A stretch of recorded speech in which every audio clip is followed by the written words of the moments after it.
Hi guys, this is Alea Jen and welcome back to my YouTube channel. So for today's video, may tanong sa atin yung isa kong subscriber kung ano nga daw ba yung paghahanda na ginagawa namin para sa Chinese New Year. So ang sabi lang sa akin ng amo ko is linisin ko yung mga bintana and isunod ko daw yung mga pinto. So ang nagawa ko pa lang sa isang linggo, nung nakarang linggo niya pa yan sinabi sa akin, so ang nagawa ko pa lang is linisin yung buong bintana. Ngayong araw ko lang natapos linisin yung buong bintana. And then, ginawa ko na din, nilinis ko na din yung mga cabinet, nilinis ko na din yung ibang parte ng bahay. Ayan, so paunti-unti nililinis ko isa-isa, pero hindi ko siya magawang linisin ng buong baklas kasi nga may trabaho din ako. Yung buong araw na household chores ko, ginagawa ko yun and binibilisan ko lang para kapag may time, doon ko sinisingit yung paglilinis ng ganyan, paglilinis ng bintana. Kasi natutulog din ako sa tanghali. Ayan, kasi antok-antok din ako, alas 5 kasi ako nagigising. So, kailangan matulog din ako and pinapabayaan ako ng amo ko basta as long as alas 3 babangon ako and mag-start na ako luto doon sa kusina. So, alam na ng amo ko na kahit na wala siya or ganyan, nandyan ako and then ginagawa ko talaga yung trabaho ko. And hindi siya nagre-reklamo sa trabaho ko. Siguro dahil hindi rin marunong yung amo ko sa trabaho. Hindi niya ako sinisita na dapat ganyan. So, hindi ka na-stress. And yung paghahanda lang nila is bumili siya nung halaman na maraming orange, na parang orange na bunga. So, meron kami noon and nandun yun doon. And meron siyang parang bawak, sibuyas na puti, hindi ko lang alam, pero wala siyang pinapagawa sa akin, siya gumagawa niyan kasi nga ano naman yan sa kanila, sila yung may hawak, yung may mga dala sila mga orange, bawal yan pahawakan sa atin, especially yung mga ribulto nila, bawal yan pahawakan sa atin. And then wala naman siyang pinagbabawal na mga damit, ganyan. So, yung amo ko is parang walang pamahiin, ganyan. So, wala siyang pinagbabawal na, di ba, kapag Chinese New Year, bawal magsuot ng itim. So, siya, parating ang itim yung suot niya, and wala naman siyang bawal na merong nakaraan na nag-post na sabi ng amo niya na yung sofa is lalagyan ng ano yun, parang pink na kulay, and then parang may mga code sila ganyan. So walang ganyan yung amo ko. So parang new generation na kasi tong amo ko. And then siguro wala din akong paampaw-ampaw niyan, red ganun, chuchu, kasi nga parang hindi na siya naniniwala, parang hindi na ganun kaano yung pananampalataya niya sa ganyan. So hindi na ako nag-e-expect. Kung meron, thank you. Kung wala, edi wala. Kasi nung December wala ding binigay sa akin. So, asahan ko na yan ngayon, wala. Magpasalamat na lang pag meron. At least meron akong sahod and hindi ako nai-stress masyado sa buhay. And then, ayun nga, yung amo ko is medyo may pagka nagalit siya, pa-pride din pala. Kasi nga, nung nakaraan pa sila nag-away nung kapatid niya, mag 3 weeks na, pero yung kapatid niya sumusuko na, yung pinapansin na siya, pero siya hindi talaga siya pumapansin. Talagang ma-pride din pala tong amo ko. Pero pag sa amin dito sa bahay, madali lang siyang kilitiin, madali lang siyang patawanin, madali lang paukihin yung ugali niya. Pero pag doon pala, malala pala yung ugali niya. Pero pag kami dito, okay lang, minuto lang, 1 oras lang, okay na, kaagad yung topak niya. And parang nanonood sila kagabi ng TV and tinanong ako ng amo kong babae, marunong ka sumayaw? Sabi ko, yes ma'am. Kasi nung nag-aaral ako, yan yung sideline ko. Kailangan kong sumali ng mga contest, kailangan kong makaganon para magkaroon ako ng pera na extra. Sumasali ako dati sa parang maskara, yung ganyan. Sumasali ako habang nag-aaral. So, mahirap siyang pagsabayin kasi napapabayaan ko na yung pag-aaral ko.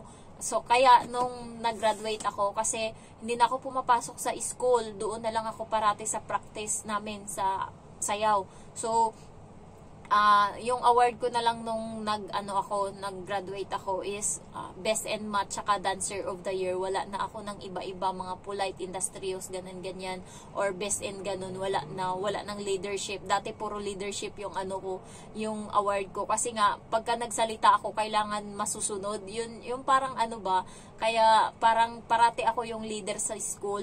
Pero nung sayaw na lang ako ng sayaw kasi doon nagkakapera ako.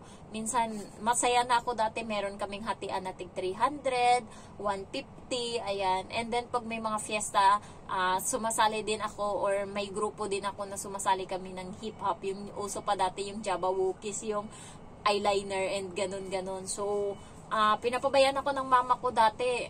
Practice kami sa labas ng ng street light sa daan. So, aral ako sa umaga and then sa gabi, start ng 6:30, tapos na ako kumain yan, diretso nakaakad ako sa practice and uuwi ako niyan alas 9 na ng gabi or alas 10. And then bukas, gigising ako ng maaga para magdilig ng halaman. So, parang na siya sa akin. Ay, nachismis na to. Punyeta, meron pa naman akong basher dito. Yung basher ko, hindi yan viewers, guys. Yan siya, YouTuber din yan siya na inggit. Feeling ko. Ayan. So, wala akong pakialam. Ayan. So, ayun lang. Tinanong niya sa akin. And sabi ko nga na sumasayaw ako. Ganyan. And then, na-shock sila. And then, hindi nakamove on yung amo kong lalaki. So, naghuhugas ako sa kusina. Magkatabi sila ng amo kong babae. Tinanong niya ako kung, Jen, marunong ka nung sayaw ng Blackpink. And then, para din akong tarantado. Parang ang bata din ako. Sabi ko ngayon sa kanya, let's kill this love. Parang, tas na-shock yung babae, yung amo kong babae, tumawa ng malakas, and then, pati yung bata, and then yung lalaki, tumawa sila pareho. So, parang, yung ugali ko na parang bata, lumabas kagabi, and then, kumuha ng coins na maliit yung bata, and sabi niya, dahil sumayaw ka, bibigyan kita ng plus points, sabi niya ganun, and then nilagay niya doon sa kusina. So, parang, parang na kami dito, parang, pamilya na nga, parang kapatid na nga nila ako. So, naglaro sila kagabi, and ang ingay nila kasi parang siya sa TV, and then nagluluto-luto silang dalawa, yung amo kong lalaki tsaka babae, and then may timer, so masusunog yung pagkain, and kaming dalawa nung bata, kami yung taga-cheer, yung bata ganun-ganon yan, ganun-ganon, and then pagka na okay or malaki yung score, magpapalakpak kaming dalawa. So, parang okay din naman, basta hindi lang talaga to tinotopak yung bata. Yung bata ngayon so far, simula nung napagsabihan is hindi na siya hindi na siya ganun ka-grumpy, hindi na siya ganun kalala yung ugali niya. And nasasaway na siya ngayon. Nga lang meron siyang talagang ugali na hindi mo maintindihan. Mapapahiya ka sa madaming tao. Halimbawa, kahapon, nandun kami sa mall kasi ako yung nagsundo sa kanya, and merong nagnakaw na lalaki. So, takbo ngayon ng takbo yung lalaki, tumatakbo. So, kami ngayon is gumilid, pumasok kami sa store kasi nga hinahabol siya ngayon ng ninakawan niya na store. So, lalaki din. So, nagsuntukan talaga sila, and yung lalaki is naplakda talaga doon yung magnanakaw sa may sahig, and then inano nila talaga, merong nakaganon, merong nakadagan sa lalaki para hindi makataka. So, yung bata, mapapahiya ka talaga. Yung mga tao kinakausap niya, tinatanong niya, may dugo ba yan? Ganun ba yan? Yung parang chismosang malala siya. So, yung sabi ko sa kanya, tara na nga, ang ingay mo, tanong ka ng tanong dyan, hindi rin nila alam. So, tinatanong niya yung babae. So, may mga ugali siyang ganun. Halimbawa, yung chismosang malala, ganyan, and hindi niya kilala yung tao, bigla niyang tatanungin, yung parang feeling niya, siya, yung parang ahead siya. And then, nung nakaraan, meron ding helper and maraming tagihawat, mas madami sa akin. Sinisigawan niya ng pimples, and then sabi ko sa kanya, wag kang ganyan kasi hindi mo alam yung ugali ng ibang tao, baka magalit yan sa'yo. And then nung nakaraan din, nasa escalator kami, and then yung babae, tinanong niya agad, do you have pimples? Ginanon niya, so na-shock yung babae. Sabi ng babae, no, I don't have. Sabing ganun, Pilipina din pero parang yayamanin, hindi siya katulong, parang nagbakasyon lang sila dito.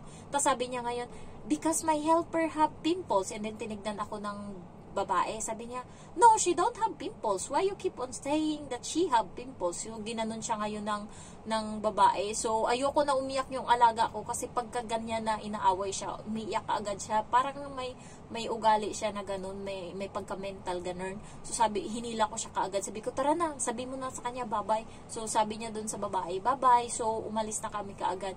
Kaya, siguro yung amo kong babae, hindi na rin to sinusundo sa school yung bata kasi napapahiya siya sa daan. Kaya, ako na lang parating nagsusundo sa bata ngayon, and nagsinungaling na yung amo kong babae. Sabi niya kahapon, sunduin mo yung alaga ko, sunduin ko daw kasi gustong-gusto kanya kalaro doon sa sa mall. Tapos tinanong ko yung bata, sinabi mo ba sa mama mo na ako magsundo sa'yo? Ganyan, ganyan. Sabi niya, hindi ko sinabi. So doon ko nahuli.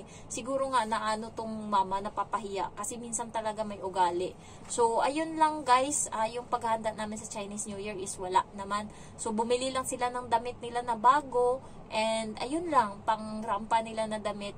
And tinanong niya lang ako kung anong gagawin ko sa Chinese New Year. Sabi ko mag-hiking ako sa Saturday and sa Linggo, Lunes, Martes is kakain lang ako dyan sa labas and gagala-gala lang siguro kung saan. Pero kasi kailangan natin magtipid 30,000 kasi pinadala ko ngayon na sahod ko. Parang hindi pa natuwa yung mama ko sa 30,000. Hindi niya alam na 3,000 na lang natira sa akin dito. Kainan ko pa. So parang pagpadala ko and sinabi ko yung pera na pinadala ko, parang hindi pa natuwa. Sabi ko ngayon 30,000 yung papadala ko, mang. And then 5,000 sa'yo, 1,000 doon sa ate ko tsaka yung kuya ko. Yung 24 is itatabi lang sa bangko muna para may panggawa tayo ng bahay. Parang hindi pa siya natuwa sa 30,000. Naya naman ako. Ako nga dito, magkano na lang natira sa akin eh. Sabi nga ng mga kaibigan ko, kaya pa ba yan? Sabi ko, kaya pa yan. Meron naman akong ATM. So, kapag kailangan ko ng pera or i-swipe ko na lang to, bibili na lang ako sa park in shop. So, ayun lang guys, na-share ko lang. And sana kayo, may mga red pocket kayo dyan ng mga bago na nandito na sa Hong Kong. And good luck and thank you so much for watching. Bye-bye.